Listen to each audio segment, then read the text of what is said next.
everyone, and welcome back to House to Happy Home. If you are new here, my channel is all about buying my first house at the age of 24 and the process of renovating it, doing DIY projects, makeovers, things like that.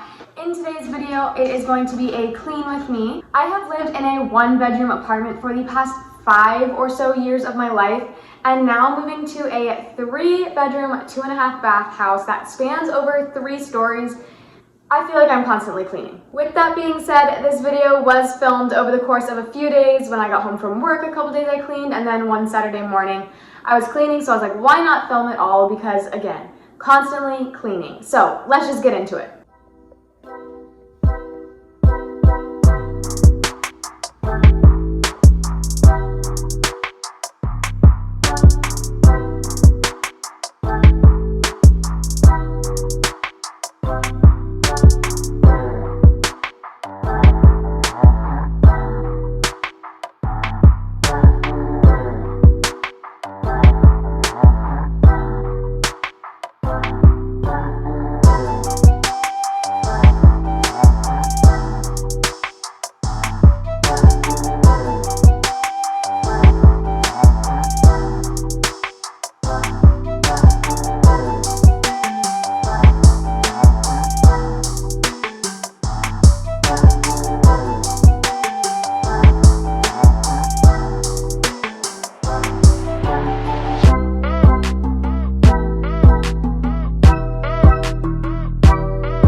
of cleaning with me. Again, constantly cleaning, so if you guys like these videos, please let me know down below and I would love to make more of them. And I hope you guys enjoyed getting a little sneak peek into my house. I feel like you haven't seen much of my house at all, so being able to see a sneak peek into a few rooms I hope was fun for you guys. But if you are new here, I would love for you to subscribe, give me a big thumbs up, join me on my journey of making my house into a happy home and renovating it, transforming it, things like that. I hope you all enjoy it, and I hope to see you all soon. Bye.